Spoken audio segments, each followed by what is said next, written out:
अभी तो 50 लाख सिर्फ अभी कटे हैं, अभी और भी लोगों का नाम कटना है।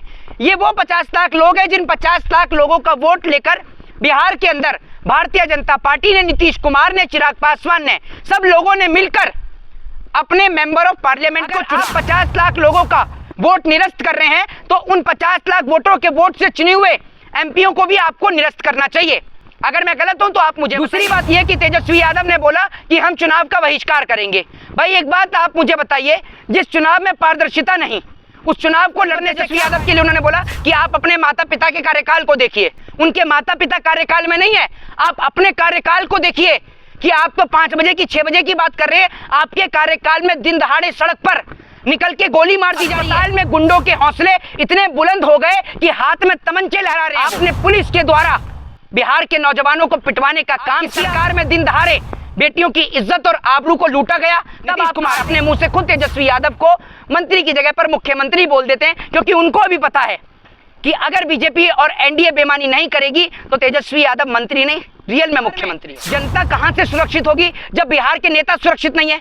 अभी कुछ दिन पहले चिराग पासवान ने कहा कि उनको बम से उड़ाने की धमकी। एक वरिष्ठ पत्रकार जिनका नाम अजीत अंजुम था, उन्होंने जब चुनाव आयोग के ऊपर वीडियो बनाई, वहां पर जाकर ऑफिसरों से बात करी तो उनके ऊपर एफआईआर दर्ज। में डंका बज रहा है तो उस डंकापति नरेंद्र मोदी जी से कोई पूछे कि डोनाल्ड ट्रंप ने जब इतनी बड़ी बात कही है तो जिसके लिए प्रधानमंत्री नरेंद्र मोदी जी कह रहे थे माय डियर फ्रेंड, कहां है आपका माय डियर फ्रेंड?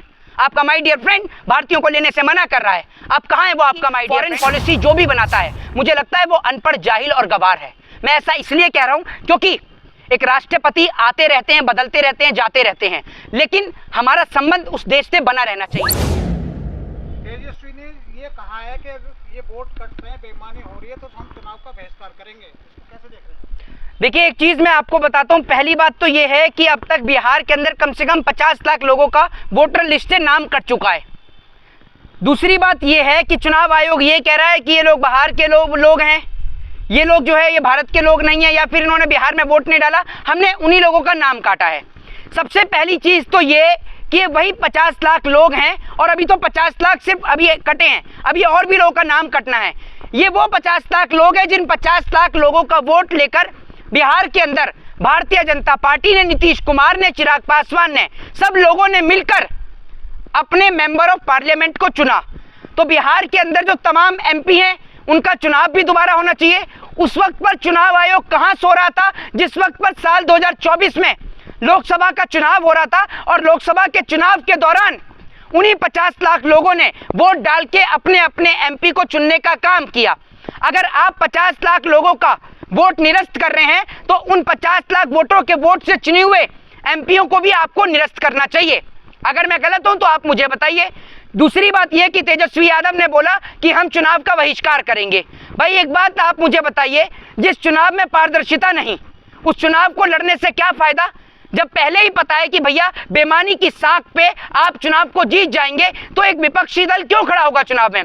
दूसरी बात यह कही तेजस्वी यादव ने कि भैया हमने जातिगत जनगणना करवाई, उस जातिगत जनगणना को होने में इतना समय लग गया तो इलेक्शन कमीशन को इतनी जल्दी कैसे पता चल गया कि ये 50 लाख लोग अवैध हैं और अभी बाकी लोगों पे भी कार्रवाई चल रही है। दूसरी बात यह है कि इसके अलावा कुछ लोगों का वोटर लिस्ट में नाम जोड़ा गया। पहली बात तो यह है कि इलेक्शन कमीशन को इसको सामूहिक करना चाहिए कि आपने किन लोगों का नाम काटा और किस वजह से काटा, और आपने किन लोगों का नाम जोड़ा है और क्यों जोड़ा है, इसका भी आपको कारण जोड़ना चाहिए। दूसरी सबसे बड़ी बात यह है कि जिस तरीके से बिहार के अंदर नीतीश कुमार ने बोला कि भाई कि क्या कहते हैं, ये जो वोट है, सबसे पहले तो तेजस्वी यादव के लिए उन्होंने बोला कि आप अपने माता पिता के कार्यकाल को देखिए। जिस तरीके से उन्होंने बोला, मैं उनसे कहना चाहता हूं कि उनके माता पिता को छोड़िए, उनके माता पिता कार्यकाल में नहीं है, आप अपने कार्यकाल को देखिए कि आप तो 5 बजे की 6 बजे की बात कर रहे हैं। आपके कार्यकाल में दिन दहाड़े सड़क पर निकल के गोली मार दी जा रही है। अस्पताल में गुंडों के हौसले इतने बुलंद हो गए कि हाथ में तमंचे लहरा रहे हैं वो। तो आपकी सरकार में कानून का डर तो पूरी तरीके से खत्म हो गया, और आपकी सरकार में दिन दहाड़े आपने पुलिस के द्वारा बिहार के नौजवानों को पिटवाने का काम किया। आपकी सरकार में दिन दहाड़े बेटियों की इज्जत और आबरू को लूटा गया। तब आप कहां थे?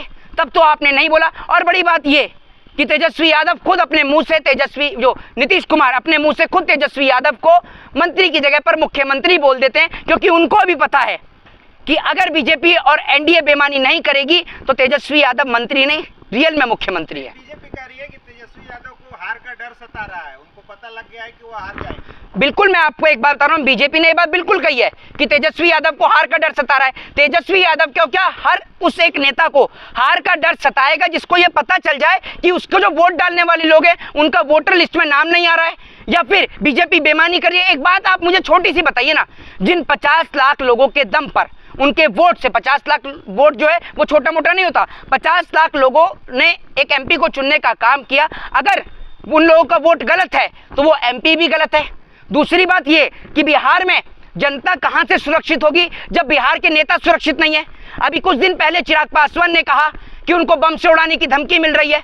जब बिहार के नेता सुरक्षित नहीं है बिहार के अंदर, और जबकि चिराग पासवान बिहार से ज्यादा दिल्ली रहते हैं, चुनाव के टाइम पर सिर्फ बिहार पहुंचते हैं चिराग पासवान को आप यहां पर दिल्ली में मिल सकते हैं, बिहार में तो उनसे मिलना असंभव है क्योंकि बिहार वो रहते ही नहीं है, वो तो रहते ही दिल्ली हैं 24 घंटे। दूसरी बात, जिस बिहार से महंगाई के मुद्दे पे चुनाव नहीं लड़ा जा रहा, बेरोजगारी के मुद्दे पर चुनाव नहीं लड़ा जा रहा, और जिस बिहार के अंदर खड़े होकर प्रधानमंत्री नरेंद्र मोदी ने अनेकों झूठ बोलने का काम किया, आज जो आप उस बिहार की धरती पर कह रहे हैं कि भैया लोगों का वोटर लिस्ट से नाम निकल रहा है। बड़ी बात यह कि आपने देखा कि एक वरिष्ठ पत्रकार जिनका नाम अजीत अंजुम था, उन्होंने जब चुनाव आयोग के ऊपर वीडियो बनाई, वहां पर जाकर ऑफिसरों से बात करी तो उनके ऊपर एफआईआर दर्ज कर दी।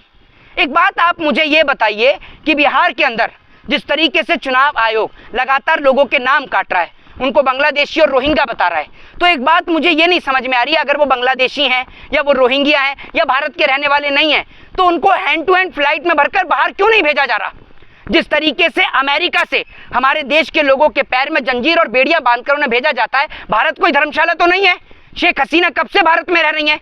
जिन बांग्लादेशियों का जी, क्या आप चाहते हैं कि अवैध नागरिकों को वोट देने दिया जाए? मैडम, मैं आपकी बात को बड़ी करता हूं, मैं आपसे ये पूछता हूं कि उन्हीं अवैध नागरिकों ने लोकसभा के चुनाव में वोट दिया, तो उन्हीं एमपीओ का चुनाव दोबारा भी होना चाहिए। आप उस बात से सहमति दर्ज करती हैं या आपका चुनाव आयोग सहमति दर्ज करता है? चुनाव आयोग बिना भाजपा की सदस्यता लिए भाजपा के लिए काम कर रहा है, यही बात विपक्ष का हर एक नेता कह रहा है। जी, अच्छा, आज अभी आपने अमेरिका की बात की तो ट्रंप ने एक आदेश दिया है वहाँ की कंपनियों को, जी, विप्रो और फेसबुक और तमाम मेटा वगैरह जो कंपनियां हैं, कि भारत के लोगों को हायर करना बंद करें। देखिए, इस सवाल का जवाब तो देश के प्रधानमंत्री बहुत बेहतर तरीके से दे सकते हैं, जो इस वक्त विदेश घूम रहे हैं। देश की गरीब जनता के टैक्स के पैसे का इस्तेमाल कर जिस तरीके से देश के प्रधानमंत्री नरेंद्र मोदी जी विश्व के दौरे को लगातार करने में लगे रहते हैं, कभी अमेरिका, कभी यूके, कभी लंदन, और मोदी जी कहते हैं और उनके अंधभक्त चिल्लाते हैं, और बहुत सारे पत्रकार जो चिल्लाते हैं कि भारत का विश्व में डंका बज रहा है, तो उस डंकापति नरेंद्र मोदी जी से कोई पूछे कि डोनाल्ड ट्रंप ने जब इतनी बड़ी बात कही है, तो जिसके लिए प्रधानमंत्री नरेंद्र मोदी जी कह रहे थे माय डियर फ्रेंड, कहाँ है आपका माय डियर फ्रेंड? आपका माय डियर फ्रेंड भारतीयों को लेने से मना कर रहा है, आप कहाँ है वो आपका माय डियर फ्रेंड जिसके लिए आपने प्रचार और प्रसार करा? असल में देश के प्रधानमंत्री नरेंद्र मोदी जी की फॉरेन पॉलिसी जो भी बनाता है, मुझे लगता है वो अनपढ़, जाहिल और गवार है। मैं ऐसा इसलिए कह रहा हूं क्योंकि एक राष्ट्रपति आते रहते हैं, बदलते रहते हैं, जाते रहते हैं, लेकिन हमारा संबंध उस देश से बना रहना चाहिए। देश के प्रधानमंत्री सीधे तौर पर ट्रंप के लिए प्रचार प्रसार कर रहे थे।